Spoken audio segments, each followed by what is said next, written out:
That is the most sour fruit you can find here in the Philippines. Let me see. Oh no! Oh my God. Johnny, thank you for bringing me to the Laguna Hot Springs, man. This is off the chain. But it's one of the smallest volcanoes in the world, which happens to be one of the most active in the world. The dungeon where they keep the prisoners that people would die at. What's good, Profound Travelers? Coming to you from Manila, Philippines. This was quite the balanced experience, having opportunity and experiencing the city life. I'm talking about lifestyle, you name it. And then we'll go south into the countryside and seeing the two tales of different lifestyles that are so close in proximity that make up the Philippines. And also, I cannot forget that I have to give you guys information on possibilities and areas of where you can stay. Also, cost, logistics, and how to get around. And finally, I end with a little food teaser. With that being said, stay tuned. Got more for you guys. Profound Travelers, y'all. Boom.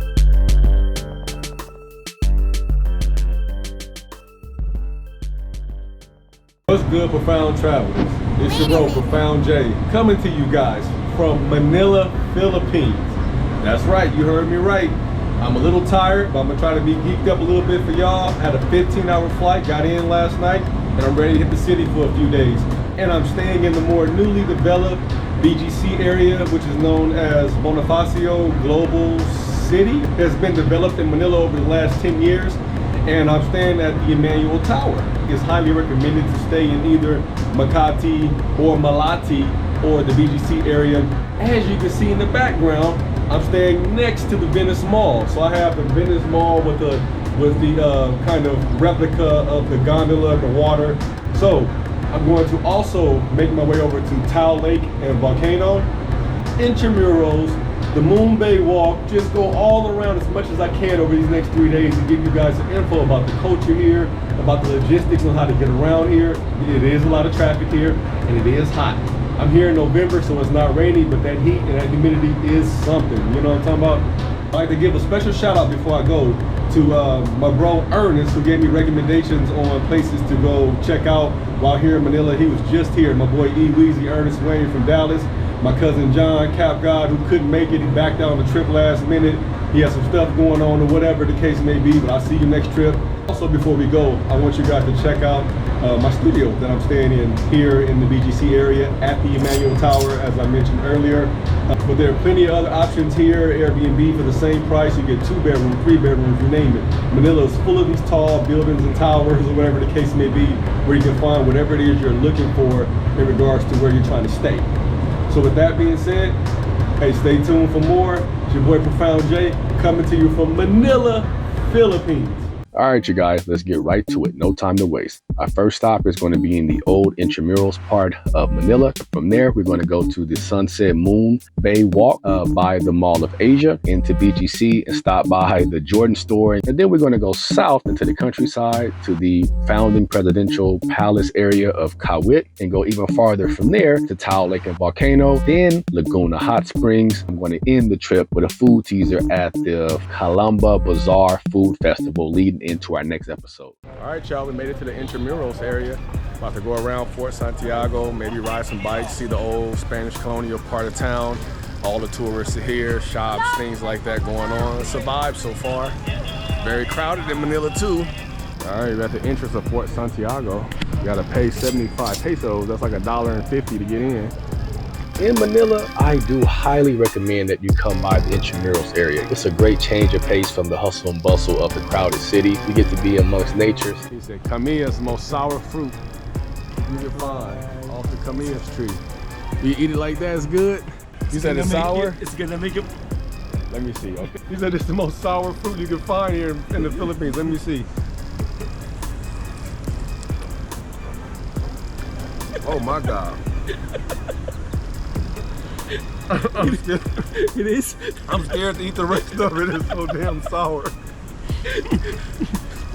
It's just that amount, right? Look, I only took a small bite. It's too sour. I'm gonna go for the other part. See? Oh. Oh. You try to finish it. Oh, it's gonna make me cry. Make me sweat. Oh. Oh, this is. Oh, what's it called? Camillas. Camillas? Yeah. Oh my God. Hey, I recommend you at least try it. This fruit is super sour. Johnny, set me up. But I really used to it. You used to it? Like a pro. Look at him, just not even fazed by it. Look at his face. Look, okay, you feeling that? You feeling that? Just a little bit. Yeah.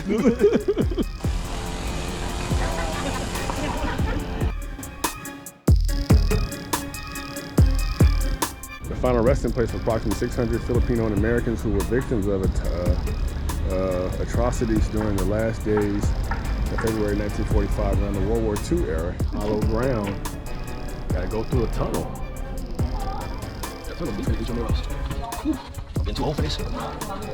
Oh man, this is where they have prisoners.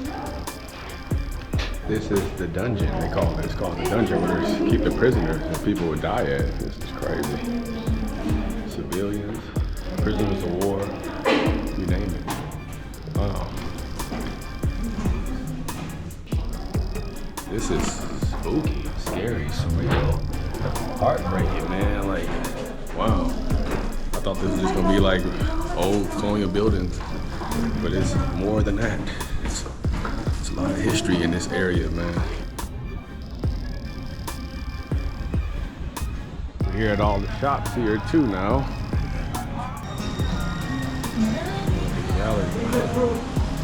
Got the gallery. What's up, you guys? How you doing? How y'all doing, man? Take note of all the Jose Rizal statues that are all over the city, as he was a Filipino nationalist who wrote a bunch of full literary work that helped spark the public revolution against the Spanish during colonial times. Now we're on our way to the Moonwalk Bay night sunset. There's a live band here. It's super busy out here on the little, well, it's not a boardwalk, but the little fair area right next to the Mall of Asia, man. Having a good time. This young Filipino boy just asked me right now, he said, "Are you black?" I said, "Huh?" He said, "Are you black?" I said, "Yeah, man." I'm like, how you guess that? Most people don't guess that when I travel, man, so. I see the young boys, they tapped into the culture, they see what's up, you know what I mean? Nice young men. Well, Isaiah, Fongo, and Cedric, you know what I mean? Hey, so I just learned something. I'm out here and it's full of like school-age kids and families and stuff at the little boardwalk area where the sunset is, and I'm like, why is it so crowded on a Tuesday? Johnny just explained to me that They're not allowed to go to the mall, not until 6 p.m. That's why they're still staying here, waiting for the right time to go inside the mall. yeah, I'm over here thinking these kids just really love the sunset so much, which I'm sure they do, but yeah. All right, y'all, so we're in the BGC area by Market. I've never seen a Jordan store before, and apparently this Jordan store has only been open for a year. It used to be a Nike outlet, and now it's a store that specializes in like a lot of Jordan stuff and regular Nike stuff, or whatever the case may be, but I had to come check it out, and I heard they got like this golden box, a plexiglass box of like some J's or something like that. So, excuse me for seeming like I'm promoting, you know, big multinational corporation, consumerism, whatever the case may be. I'm just more so curious and fascinated and wanted to give it to you guys. Now, before we make our way to the countryside at our first stop at Kawit and leaving the Metro Manila area, I just wanted to show you guys a few areas to go visit and see. While in Manila, there are thousands of places to go visit. While there, these are just a few that I highlighted for you all. So we made it to the Emilio Aguinaldo shrine. He was the first president of the Philippines in the 1800s or so. According to my brother Johnny back here giving me all the good facts about the Philippines, you know what I'm talking about? What's good, Johnny? Thank you, brother. Apparently, former President Aguinaldo was a Freemason as well. They have a Freemason sign over here at the shrine. This was the first time he raised the flag and then he waved it right there at that terrace. Oh, yes. The terrace that have the canyons where he first raised the flag. And the Philippine independence proclaimed here in June 12, 1898. Okay, that's when he was president. Okay. Got you. I came here full of ignorance. I've learned a whole lot condensed in like, you know, Johnny's been key, man. I just love it. Here's the entrance of the shrine. So here at the entrance of the shrine, they make you write down if you're documenting or have a YouTube vlog or whatever the case may be for governmental purposes. But we're here at the shrine, we'll see what's up. They have a whole premises with cannon statues, the old house quarters, free entry by the way. No charge, just write down your information. It has some ID. I definitely recommend Emilio Aguinaldo Shrine. It's a beautiful mansion and home, and there's so many like hidden compartments that were shown where they will hide weapons and have backup plans, and how there were several founding fathers, how they all worked in unison for the Philippines independence. And there's a true source of power and energy in that type of unity, that in how they live and operate, how they value family, how they move in unison. Just so much appreciate so much about the Filipino people. That's the one. One in the center is the active one. Actually, it's a three mountain. This one, the active one, and the other one. It's called Taal Volcano. Yeah. You can see the smoke. Yeah, you see it right there, all the smoke coming out, you see it. So, I mean, it's broad day, it's clear as day. You can see it coming out. You also can see how low and how flat the volcano is, right? As you can see in the background, there's 3 volcanoes, but the one in the middle is the main one. And what's interesting is that not only is the volcano surrounded by a lake that's like a volcano in the middle that looks very interesting, but it's one of the smallest volcanoes in the world, which happens to be one of the most active in the world. And John, other people have said that there's around 3 or so moderate to major eruptions that happen annually, and there have been like about 30 or so in the last couple hundred years that have been like very severe. 2021 was the last like big one that happened here. There were no casualties, but you know, it's a very active volcano, and you can see it, you know, a little mist, a little pluming coming from it. We're about 40 miles, which is 60 kilometers south of central Manila. It's about a 1.5 hour, 2 hour drive down here. It's worth coming to see. It's beautiful, it's scenic. The air is clean down here. It's a good vibe down here, so definitely come check it out. Taal Lake and Volcano is a must-see. You can go down there at your own risk or stand at the overview like I did. It's a stratovolcano with a big mouth caldera with steep sides, but it's very small and very active. Let's move on over to Laguna Hot Springs, y'all. Well, I've always wanted to get into a hot spring, a natural hot spring. I've never done it, I always wanted to. And unexpectedly, Johnny surprisingly brought me to the Laguna Hot Springs here in the city Laguna, which is south of Manila. And it's 200 pesos, and that is about $4 US. It's a big hot spring pool, y'all. Check this out. Again, I've never been in a hot spring. I want to see how warm it is, you know? Oh yeah, it's getting warmer. There's like parts where it's like super warm. It's not like some of the ones I've seen on TV or whatever, where like you're just smelling like reeking of sulfur and it's like super hot, like scalding. This is like perfect. It's like pockets of cold and warm water, and like feels good, feels soothing. The Laguna Hot Springs, y'all. Check it out. They got a sign right there. Bam.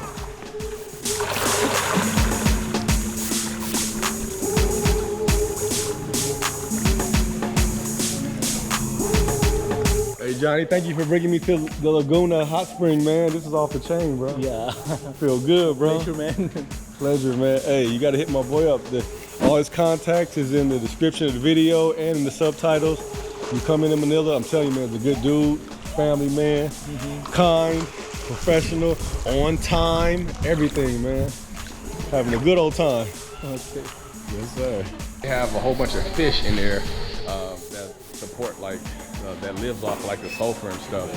And I feel a little dizzy from the sulfur, but it has a lot of medicinal properties. People come here to heal and things of that nature, wherever they're going through and stuff like that. And I let the fish get on my feet and it tickled too much. I couldn't take it, so I just kind of swam away from them.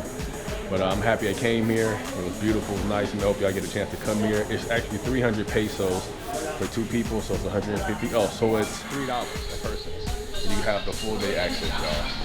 So enjoy, y'all.